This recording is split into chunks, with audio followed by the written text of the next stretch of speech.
कहानी के शुरू में ही हम मैरी नाम की एक लड़की को देखते हैं जिसे एक आदमी पकड़कर टॉर्चर करना शुरू कर देता है और कहता है कि मेरे लिए काम करना शुरू कर दो, नहीं तो मैं तुम्हारा बहुत बुरा हशर करूंगा। ये बुरा आदमी मैरी जैसी हर प्रोस्टिट्यूट के साथ ऐसा ही कर रहा था, क्योंकि जब ये लड़कियां इस आदमी के लिए काम करती तो उसे बहुत से पैसों का फायदा होता। अगले दिन मैरी अपनी साथियों के साथ बातें कर रही थी कि तभी उसकी एक फ्रेंड उसके पास आती है जिसने कुछ अर्सा पहले एक बहुत ही अमीर पेंटर से शादी कर ली थी और अब उसकी एक बेटी भी थी। वो मैरी को एक दिन के लिए अपनी बेटी का ख्याल रखने को कहती है क्योंकि उसे ये वक्त अपने हस्बैंड के साथ गुजारना था। मैरी अपनी दोस्त से कहती है, इस नन्ही परी का तो मैं अपने से ज्यादा ख्याल रख सकती हूँ, पर देखो प्रॉब्लम वो आदमी है जो हमारे पीछे पड़ा हुआ है कि हम उसके लिए काम करें, हमें उससे खतरा है और ऐसे में मैं बच्ची का ख्याल कैसे रखूं। तब मैरी की दोस्त प्रॉब्लम दूर करने के लिए अपने हस्बैंड से कुछ पैसे लेकर उन्हें देने की ऑफर करती है, जिसे वो बुरे आदमी को देकर उनसे अपनी जान छुड़वा सकती थी। ये बात सुनकर मैरी खुश होने के साथ उसकी बेटी का ख्याल रखने को भी मान जाती है, पर कुछ ही देर में हम देखते हैं कि मैरी की नजरों के सामने ही कुछ लोग उसकी दोस्त और उसके हस्बैंड को जबरदस्ती अपने साथ पकड़कर ले जा चुके थे। बेचारी मैरी परेशान हो जाती है क्योंकि उसके पास उनकी बेटी थी जिसे फीड करवाने तक के भी मैरी के पास पैसे नहीं थे और अब रात भी हो चुकी थी। मैरी के साथ ही अब उसे बच्ची का ख्याल रखने को कहते हुए खुद पैसों का इंतजाम करने के लिए बाहर निकलती है, पर रास्ते में अचानक ही कुछ लोग उसे पकड़कर पूरी तरह उसका गला काटकर उसका मर्डर कर देते हैं। सिर्फ यही नहीं, उन दरिंदों ने उसकी बॉडी के सारे ऑर्गन्स भी निकाल लिए थे। पुलिस यहाँ आती है, पर जब उन्हें केस समझ नहीं आता तो इस मर्डर की इन्वेस्टिगेशन का काम इंस्पेक्टर फ्रेडरिक को देने का सोचा जाता है, जो कि अपनी सिक्स सेंस और फ्यूचर की हल्की सी झलक देखने वाली पावर की वजह से क्राइम सीन का पता चलाने में माहिर थे। आज उसके पास उसके साथ ही इंस्पेक्टर आते हैं और उसे जब वो इस अजीब तरीके से होने वाले मर्डर की कहानी बताते हैं तो वो इसकी इन्वेस्टिगेशन के लिए तैयार हो जाता है। दूसरी तरफ हमें दिखाया जाता है रॉयल फैमिली के एक डॉक्टर को। ये शहर के सबसे बड़े सर्जन भी थे। उन्होंने पागलों के इलाज के लिए एक सर्जरी का तरीका ढूंढ निकाला था, जिस तरीके को आज वो एक पेशेंट पर एक्सपेरिमेंट करने वाले थे। ये पेशेंट और कोई नहीं बल्कि मैरी की वही दोस्त है जिसे कुछ लोगों ने उसके हस्बैंड के साथ किडनैप कर लिया था और अब उसे पागल करार देकर यहाँ लाया गया था। डॉक्टर उसके सर पर अपना काम शुरू कर देते हैं और यही से सीन कट होकर हमें मैरी और उसकी साथियों को दिखाया जाता है, जो पिछले दिनों अपनी साथी के होने वाले मर्डर के बारे में ही बात कर रही थी। उन्हें लगता था कि ये काम उसी बुरे आदमी का है जो इन सब को अपने साथ काम करने के लिए मजबूर करता था। इन्होंने अभी उसे याद ही किया था कि वो दोबारा यहाँ आ जाता है और मैरी की एक साथी से उसके काम के पैसों में से आधे पैसे खींच लेता है और उसके ऐसा करने से ये लड़की उदास और परेशान होकर यहाँ से जाने लगती है। तभी रास्ते में एक आदमी उसे ग्रेप्स का लालच देकर अपनी गाड़ी में बिठा लेता है और थोड़ी ही दूर जाने पर उसका बेदर्दी से गला काट देता है और इससे पहले होने वाले मर्डर की तरह ही इस लड़की की बॉडी के भी ऑर्गन्स निकाल लिए जाते हैं। इस मर्डर सीन पर भी फ्रेडरिक आता है। वो पहले यहाँ ग्रेप्स की डंडियों को देखता है और फिर इस लड़की को पोस्टमार्टम के लिए ले जाता है, जिससे उसे पता चलता है कि पहले इसका गला काटा गया, जिसके बाद मारने वालों ने उसकी चेस्ट पर वार किया और फिर उसका पेट काटकर उसकी सारे ऑर्गन्स और उसकी सारी आंतें बाहर निकाल दी। फ्रेडरिक अब अपने सीनियर ऑफिसर के पास जाकर उन्हें बताता है कि ये किसी आम आदमी का काम नहीं बल्कि पढ़े लिखे सर्जन का काम है, क्योंकि बॉडी से ऑर्गन्स निकालने के लिए सर्जरी ब्लेड्स का इस्तेमाल हुआ है, जिससे कोई आम इंसान इतनी महारत से नहीं चला सकता। साथ ही डेड बॉडीज के पास से ग्रेप्स की डंडियों का मिलना भी ये साबित करता है कि ये काम किसी अमीर आदमी का है। ऑफिसर इस सारी कहानी को बेकार मानते हुए उल्टा फ्रेडरिक को ही डांट कर ये कहते हैं कि जल्दी इस केस को तरीके से सॉल्व करो और खत्म करो। अब अगले दिन मरने वाली लड़की का फ्यूनरल था। मैरी और उसके सभी साथी भी यहाँ आई थी। इंस्पेक्टर फ्रेडरिक भी यहाँ आते हैं। वो चाह रहे थे कि मैरी की साथियों से कुछ इन्वेस्टिगेशन की जाए, पर वो सभी उसे इग्नोर करके आगे बढ़ जाती है और मैरी से मर्डर की बात करने पर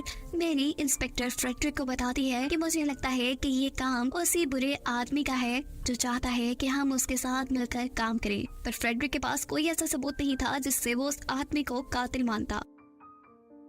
अब रात में मैरी के साथ ये सभी लड़कियां बैठी हुई बातें कर रही थी, जब उनके घर का ऑनर आकर उन्हें घर से निकाल देता है क्योंकि काफी टाइम से इन्होंने अपने घर का रेंट नहीं पे किया था। यहाँ किलर भी अपने एक और शिकार के लिए तैयार हो चुका था और वो मैरी की एक साथी को ग्रेप्स के लालच में फंसाकर बेदर्दी से उसका गला काट देता है। फ्रेडरिक इस सीन में भी जब पिछले मर्डर से मिलते जुलते एविडेंस जैसा कि ग्रेप्स की डंडियां और बॉडी से निकले हुए कई ऑर्गन्स को नोटिस करता है, तो वो खुद ही एक हॉस्पिटल में जाता है यहाँ पर फ्रेडरिक पहले एक यंग डॉक्टर से मिलकर उसे अपने मर्डर केस में हेल्प करने को बोलता है, लेकिन इस डॉक्टर को इस चीज में कोई इंटरेस्ट नहीं था। पर यहीं पर मौजूद रॉयल फैमिली के डॉक्टर उसकी मदद को मान जाते हैं। फ्रेडरिक उन्हें बोर्ड पे एक ड्राइंग बनाकर दिखाता है उस हथियार की जिसकी मदद से किलर सबको मार रहा था, जिसे देखकर डॉक्टर को लगता है कि ये सर्जरी ब्लेड है। वो फ्रेडरिक को अपनी सर्जरी ब्लेड्स दिखाते हैं, जिसे देखते ही फ्रेडरिक का शक यकीन में बदल जाता है कि मर्डर करने वाला कोई सर्जन ही है। अपनी अच्छी सिक्स सेंस और इन्वेस्टिगेशन टैलेंट से उसे ये मालूम होता है कि अगला मर्डर किलर कहाँ करेगा।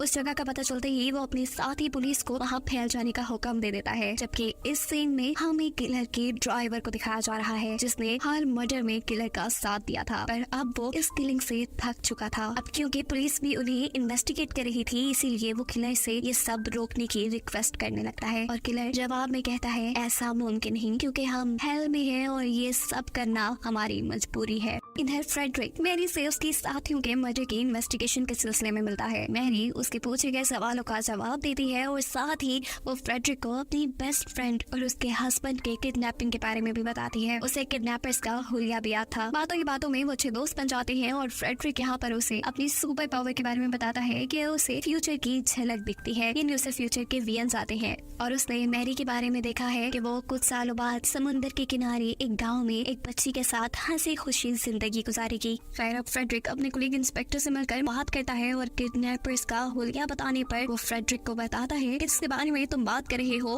वो रॉयल ऑफिसर है और क्वीन विक्टोरिया के लिए काम करता है। वो फ्रेडरिक को उसके ऑफिस के सामने ले जाता है। फ्रेडरिक इस ऑफिस के अंदर जाकर मैरी के दोस्त की फाइल चुरा लेता है, जबकि उसका दोस्त बाहर इस ऑफिस के लोगों को एक जलते ड्रम के जरिए डिस्ट्रैक्ट करके फ्रेडरिक को बाहर आने का मौका देता है। इस फाइल से मैरी के दोस्त का पता चलने के बाद वो मैरी को उसके दोस्त के पास मेंटल हॉस्पिटल ले जाता है, जो अब मैरी से बात नहीं करना चाहती थी। ये दोनों अब यहाँ से निकलते हैं और एक आर्ट गैलरी में जाते हैं। इस जगह पर मैरी अपने दोस्त के हस्बैंड की पेंटिंग देखती है और उसके नीचे जब वो उसका नाम पढ़ती है तो हैरान रह जाती है। वो पेंटर कोई आम आदमी नहीं बल्कि प्रिंस यानी क्वीन विक्टोरिया का पोता था। जहाँ मैरी ये बात जानकर हैरान थी, वही फ्रेडरिक को भी ये बात जानकर अच्छा खासा झटका लगा था। वो फौरन रॉयल फैमिली के डॉक्टर के पास जाता है, जिनके ऑफिस के बाहर अब यंग डॉक्टर भी था। वो रॉयल डॉक्टर से कहता है कि मुझे लग रहा है कि इन सारी प्रोस्टिट्यूट्स को प्रिंस खुद मार रहे हैं, पर डॉक्टर इस बात से ये कहते हुए इनकार कर देते हैं कि प्रिंस बहुत ज्यादा बीमार है, मैं खुद उनका इलाज कर रहा हूँ। जितने बारीक तरीके से वो सारे कत्ल हुए हैं प्रिंस ये नहीं कर सकते। यही से सीन का ठोकर हमें प्रिंस को चेयर पर बैठा दिखाया जाता है, जिनके ऊपर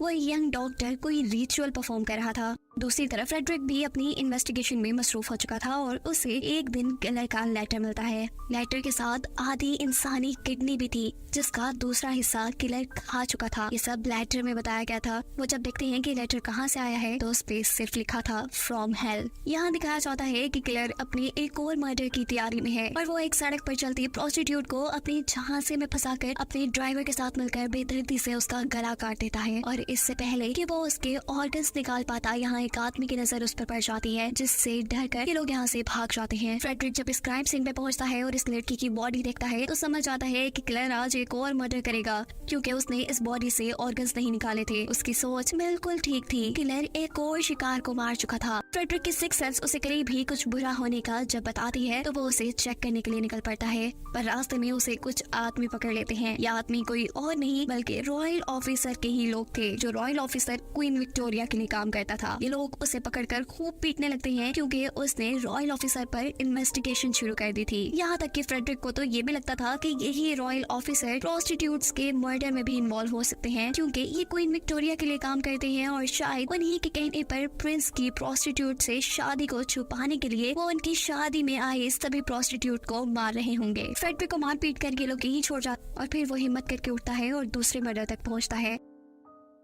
यहाँ इस बार उसके सीनियर भी आए थे। किलर ने इस लड़की को मारने के बाद दीवार पे लिखा था कि इन सारी मर्डर्स के पीछे ज्यूस यानी यहूदी नहीं है। जैसे पहले इस मुल्क में रहने वाले लोगों को लगने लगा था कि इन सारे मर्डर्स के पीछे ज्यूस हैं और उनको खत्म करने के लिए लोग सड़कों पे निकलने लगे थे। ज्यूस की जानों को खतरा हो चुका था और वो लोग घरों में बंद होकर रहते थे। फ्रेडरिक के सीनियर ऑफिसर उसे दीवार से ये सब मिटाने को बोलते हैं, पर वो ऐसा नहीं करता क्योंकि ऐसा करने से मुल्क में ज्यूस के खिलाफ दोबारा से हंगामे हो सकते थे। अपने सीनियर की बात ना मानने पर पर उसे आखिर नौकरी से हाथ धोना पड़ता है और वो घर पर बैठ जाता है। कुछ दिन गुजरते हैं और एक दिन उसे वियन आता है कि किलर अब मैरी को मार रहा है। वो मैरी की जान बचाने के लिए उसके पास कुछ पैसे और एक लेटर भिजवाता है जिसमें लिखा था कि वो इस शहर को छोड़कर दूर चली जाए। फ्रेडरिक का वियन काफी हद तक ठीक था क्योंकि हम देखते हैं कि किलर के ड्राइवर ने अब मैरी का पता चला लिया है क्योंकि वो मैरी को ही अगला शिकार बनाने वाले हैं। इस वियन के बाद दोबारा फ्रेडरिक रॉयल डॉक्टर के पास आता है और उन्हें बताता है कि मुझे लग रहा है कि जो कोई भी मर्डर कर रहा है वो क्वीन विक्टोरिया के लिए काम करता है और प्रिंस की प्रोस्टिट्यूट से शादी की खबर को छुपाने के लिए उसकी शादी में आई सभी प्रोस्टिट्यूट को मार रहा है।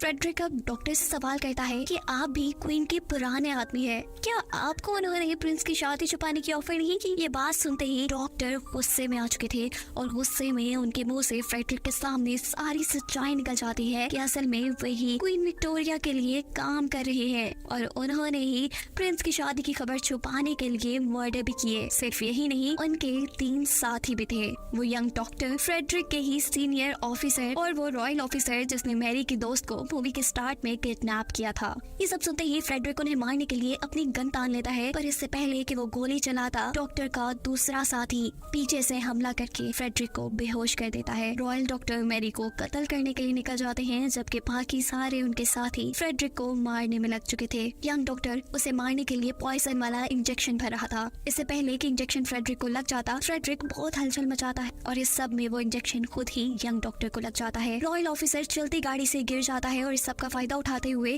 फ्रेडरिक भी गाड़ी से निकलकर अपनी मैरी को बचाने के लिए भागता है और इससे पहले कि वो मैरी को बचाने के लिए पहुंचता, रॉयल डॉक्टर मैरी को बुरी तरीके से मार चुके थे। इस जगह पर फ्रेडरिक के सीनियर ऑफिसर भी आ गए थे। गुस्से में अपने सीनियर ऑफिसर से पूछता है कि बताइए मुझे डॉक्टर कहाँ मिलेंगे। सीनियर ऑफिसर उसे कुछ नहीं बताते, उल्टा उसे धमकाते हैं कि अगर तुमने उल्टा सीधा कुछ भी करने की कोशिश की तो तुम्हारे साथ भी बहुत बुरा होगा। बेचारा फ्रेडरिक गम में जब डेड बॉडी के पास पहुंचता है तो वहां जाकर उसे पता चलता है कि जिस लड़की का मर्डर हुआ था वो तो मैरी थी ही नहीं। इर्द गिर्द पता चलाने पर फ्रेडरिक को एक शॉपकीपर मैरी का एक खत देता है जिसमें लिखा था कि वो अपने गांव चली गई है, उसके साथ उसकी दोस्त की बेटी भी है और अब से उसकी जिंदगी का मकसद सिर्फ उस बच्चे को पालना है। सीन कट होकर हमें क्वीन विक्टोरिया को दिखाया जाता है जो कि लॉर्ड पर गुस्सा कर रही थी क्योंकि उन्होंने डॉक्टर को और लड़कियों को मारने का हुक्म सिर्फ इसलिए दिया था ताकि प्रिंस से प्रोस्टिट्यूट की शादी की खबर आगे ना फैल पाए। लेकिन लॉर्ड और उनकी एजेंसी के कुछ लोगों ने मिलकर उन लड़कियों के ऑर्गन्स निकालकर रिचुअल परफॉर्म करना शुरू कर दिए। लॉर्ड इस चीज की क्वीन विक्टोरिया से माफी मांगते हुए उन्हें बताते हैं कि क्वीन विक्टोरिया का काम भी पूरा हो चुका है, प्रिंस और प्रोस्टिट्यूट की शादी के सारे सबूत मिट चुके हैं। क्वीन ये जानकर बहुत खुश होती है और उनका शुक्रिया अदा करती है, जबकि दूसरी तरफ पुलिस डॉक्टर को भी पकड़ चुके थे। उन्हें कोर्ट लाया जाता है पर कोर्ट में डॉक्टर अपने किए की माफी नहीं मांगते। उनके इस एक्शन से कोर्ट को लगता है कि डॉक्टर पागल हो चुके हैं और उन्हें सजा दी जाती है कि उन्हीं के निकाले हुए पागल लोगों को ठीक करने के तरीकों के एक्सपेरिमेंट अब उन्हीं पे किए जाएं। कहानी सालों आगे बढ़ती है और हमें दिखाया जाता है कि मैरी अपने दोस्त की बेटी के साथ समुद्र के किनारे एक छोटे से घर में रहती है। ये बिल्कुल वही वियन था जो फ्रेडरिक ने काफी सालों पहले मैरी के लिए देखा था और अब मूवी के पोस्ट क्रेडिट सीन में फ्रेडरिक के घर उसका कुलीग आता है उसे जगाने के लिए, लेकिन यहाँ आकर उसे पता चलता है कि फ्रेडरिक मर चुका है। फ्रेडरिक के हाथ में मौजूद 2 सिक्कों से उसके कुलीग को ये पता चल चुका था कि उसने अपनी वाइफ के गम में और मैरी की याद में सुसाइड कर ली है। फ्रेडरिक का कुलीग ये सिक्के उठाकर उसकी आंखें बंद करके उसकी आंखों पे रख देता है और इस सीन के साथ ये कहानी यहाँ खत्म हो जाती है।